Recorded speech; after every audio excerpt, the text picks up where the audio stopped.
Fermer les yeux sur la précarité, la maladie, la déchéance, l'exclusion, c'est pratiquer une politique de l'autruche qui se retournera immanquablement contre ceux qui l'auront cautionné. Noël Mamère. Les Togolais vivent depuis quelque temps l'enfer dans leur pays. En plus de la vie chère et la précarité qui s'est renforcée avec la pandémie de Covid-19 qu'ils subissent comme un goulet d'étranglement, avec des denrées primaires de base devenues inaccessibles à l'écrasante majorité, ils doivent faire face à une autre situation de détresse, les inondations. Une situation qui devient préoccupante dans cette période de saison pluvieuse. À la moindre pluie, les quartiers sont inondés. Les fortes précipitations qu'a connues la capitale samedi et dimanche ont provoqué des scènes de désolation dans nombre de quartiers qui sont inondés. De nombreuses artères sont submergées et ne sont plus carrossables.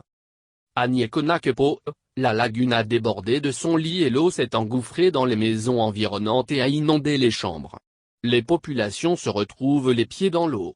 Les scènes de désolation sont observées dans plusieurs autres quartiers comme Togo 2000, Adamavo, Kanilikopé, Adakpamé, Baguida, Nukafu, Badago, Ago, et Setra, des banlieues dont les habitants vivent des calvaires à chaque saison pluvieuse.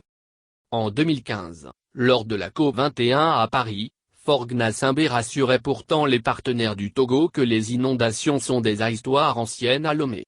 Pour ceux qui connaissent Lomé, chaque année, chaque saison des pluies, il y a des sinistrés, des inondations, des victimes. Grâce à un programme de la Banque mondiale, on a construit de grosses canalisations, et depuis 3 ans, nous n'avons plus ces genres d'inondations, clama-t-il.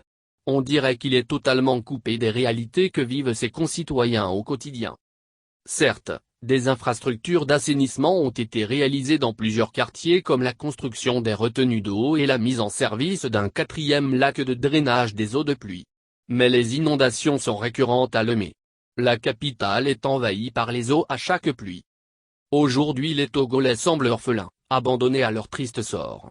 Pendant que les populations ne savent plus à quel saint se vouer, Madame Victoire Tomogadobé, chantre du gouverner autrement qui, à sa nomination, avait promis qu'aucun Togolais ne sera laissé de côté, est en séjour d'agrément à Paris. Pour moi ce qui compte c'est le Togolais, clamait la chef du gouvernement à sa prise de fonction.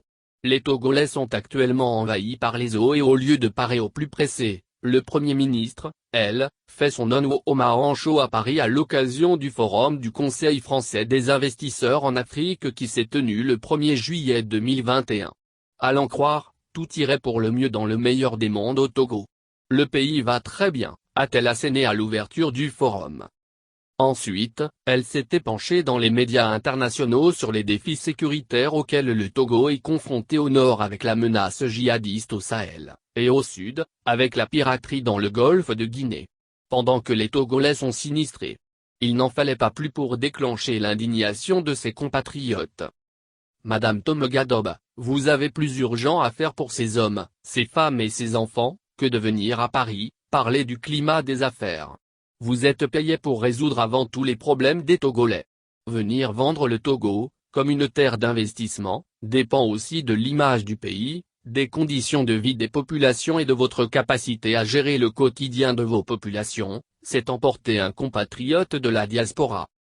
Est-ce que vous arrivez à trouver le sommeil dans vos belles maisons climatisées payées grâce à l'argent des Togolais, alors que ses frères et sœurs vivent dans ces conditions indécentes? S'est-il interrogé. Madame le Premier ministre doit savoir que la politique de prestige qui consiste à cacher les misères des Togolais et à faire croire au monde que tout va bien au Togo, n'a jamais rien résolu.